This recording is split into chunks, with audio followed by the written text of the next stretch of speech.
Le monde avait oublié le soleil, il avait oublié la lune, mais surtout, il avait oublié les étoiles. Dans le village d'Eldoria, niché au creux d'une vallée de montagnes imposantes et silencieuses, la seule lumière venait de la mousse faible et toujours lumineuse qui s'accrochait au toit et aux chemins pavés. La nuit était sans fin.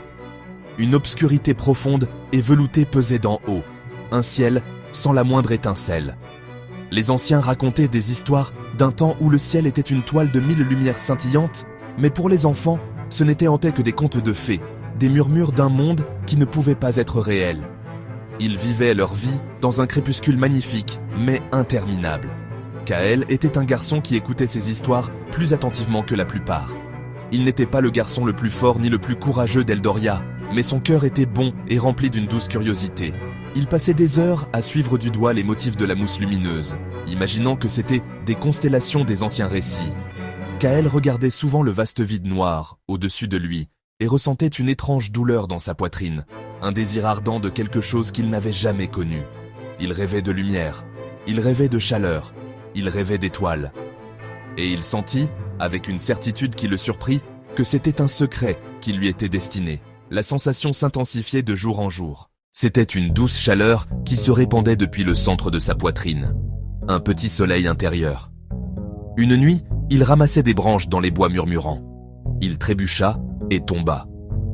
Sa main heurta le sol moussu. Un éclair de lumière jaillit de sa poitrine. C'était une lumière pure, blanc doré, si brillante qu'elle le fit haleter.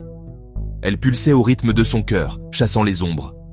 Quelque chose de petit et de poilu voltigea. Grands yeux curieux, obsidienne brillante. Ailes tissées de clairs de lune. La créature roucoula et tourna autour de lui. Elle atterrit sur son épaule et se frotta contre sa joue. Kael leva une main tremblante et caressa sa fourrure. La créature était chaude et réelle. Il sut que c'était Luma. Luma pointa son nez vers la lumière de sa poitrine. Kael baissa les yeux vers sa poitrine. À travers le tissu, la source brillait. Un petit éclat à plusieurs pointes, pas plus grand que son pouce, juste sous la peau. Ce n'était pas une blessure, il avait l'impression qu'il avait toujours été là. Source du frisson, de la chaleur, de la chanson secrète. Un morceau d'étoile. Une vraie étoile, vivant dans son cœur. Les histoires étaient en vrai. Les étoiles n'avaient pas disparu pour toujours. Elles étaient juste perdues. Un morceau d'étoile avait trouvé sa maison en lui. Il ressentit un sentiment soudain et accablant de but. Luma le poussa, plus d'urgence, et s'envola devant lui. La créature s'élança le long d'un chemin que Kael n'avait jamais remarqué. Luma regarda en arrière, comme pour dire « Tu viens ?» Kael regarda de la créature à l'éclat dans sa poitrine. La peur fut remplacée par l'espoir. Il n'était plus seulement un garçon silencieux d'un village sombre. Il était Kael, le garçon au cœur d'étoiles. Il avait un voyage à entreprendre. Kael suivit Luma jusqu'aux abords du village, l'esprit en ébullition. Une étoile dans son cœur. Un guide magique. Un chemin caché. Alors qu'il se tenait là, aux prises avec ses pensées, une silhouette émergea des ombres de la forge du forgeron. C'était Aya, une jeune fille connue dans tout Eldoria pour sa bravoure et son esprit insatiable. Elle avait un regard déterminé sur son visage, et dans sa main, elle tenait un solide bâton en bois. Elle avait vu l'éclair de lumière venant des bois. « J'ai vu cette lumière », dit Aya, sa voix claire et forte. Elle pointa son bâton vers la poitrine de Kael, où la lumière s'était maintenant adoucie, en une douce pulsation. Les histoires que ma grand-mère me racontait, sur les enfants des étoiles. Elle disait qu'un viendrait pour ramener la lumière. Aya regarda Kael, non pas avec suspicion, mais avec un regard plein d'admiration et de détermination.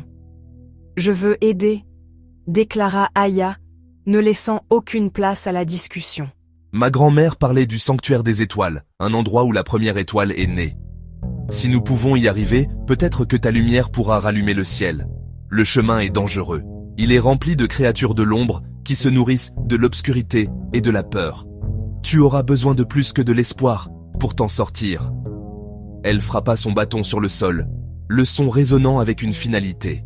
Sa force et son courage étaient un équilibre parfait pour l'esprit doux et la lumière intérieure de Kael.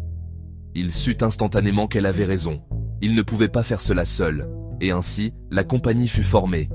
Kael, le gentil garçon avec une étoile dans son cœur, Luma, le guide magique tissé de clair de lune, et Aya, la brave guerrière à l'esprit de feu. Ensemble, ils se tenaient au bord du monde connu, prêts à s'aventurer dans l'inconnu. Kaël sentit son fragment d'étoile pulser d'une nouvelle chaleur, une chaleur qui ne venait pas seulement de lui, mais de l'amitié qui se tenait à ses côtés.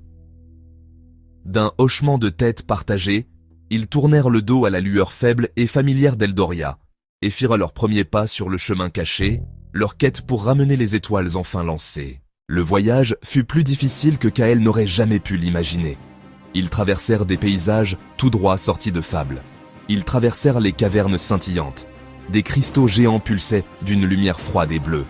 Chacun de leurs pas résonnait 100 fois. Ils naviguèrent dans les marais murmurants. Le brouillard était si épais qu'on se voyait à peine.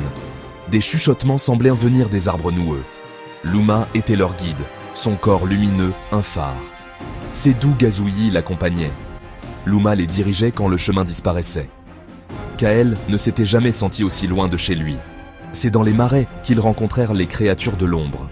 Elles étaient des taches changeantes d'une obscurité plus profonde. Leurs yeux rouges brillaient d'une fin froide. Elles se faufilaient derrière les arbres anciens. Elles s'élevaient de l'eau trouble, attirées par la petite lueur. La première fois qu'une bondit, Kaël se figea. Sa peur était une pierre froide dans son ventre. Aya était prête. Avec un cri féroce, elle balança son bâton lumineux. Elle frappa la créature. Elle siffla et se dissipa comme de la fumée. Aya se tint protectrice devant Kaël.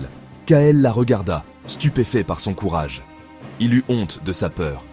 Une autre ombre s'approcha. Il ferma les yeux. Sa peur s'intensifia. L'étoile dans sa poitrine vacilla et s'éteignit. Luma couina et lui donna un coup de nez à la main. « Kaël, ta lumière, ne les laisse pas se nourrir de ta peur. Tu dois te défendre. » Aya repoussant deux ombres. Ces mots traversèrent sa panique. Il avait le cœur d'une étoile. Les étoiles n'étaient pas destinées à se cacher. Elles étaient destinées à briller. Il prit une profonde inspiration. Il ouvrit les yeux.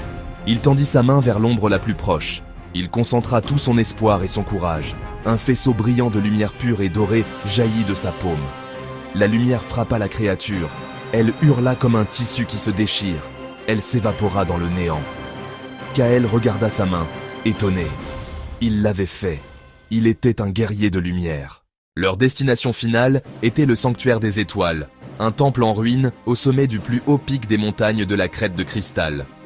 Le voyage jusqu'au sommet fut une dernière épreuve de leur détermination. L'air devint rare et froid, et les vents hurlaient comme des fantômes plaintifs. Le chemin était gardé par le maître de l'ombre, l'entité ancienne qui avait dévoré les étoiles et plongé le monde dans les ténèbres.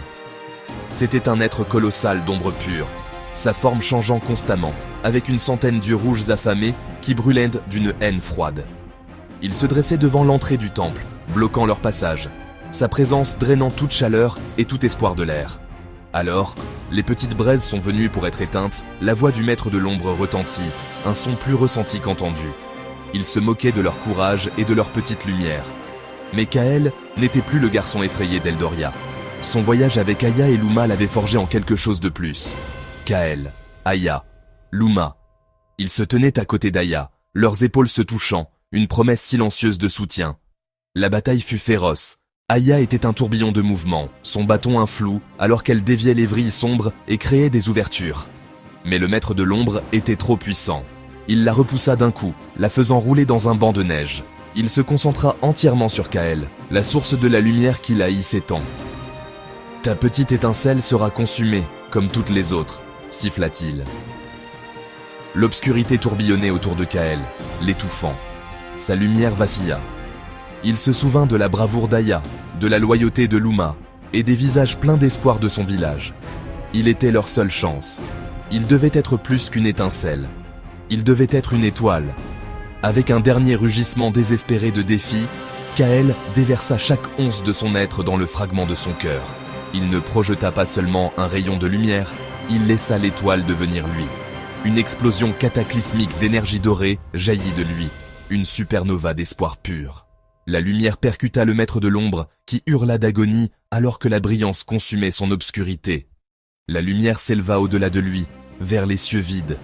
Une par une, comme si elle répondait à un appel oublié depuis longtemps, les étoiles commencèrent à réapparaître. D'abord quelques-unes, puis des dizaines, puis des milliers, jusqu'à ce que le ciel entier soit une tapisserie à couper le souffle de lumière scintillante. Le maître de l'ombre se dissipa dans le néant, son règne de ténèbres enfin terminé. Le monde était de nouveau lumineux. Les villageois d'Eldoria levèrent les yeux et pleurèrent de joie. La lumière était revenue.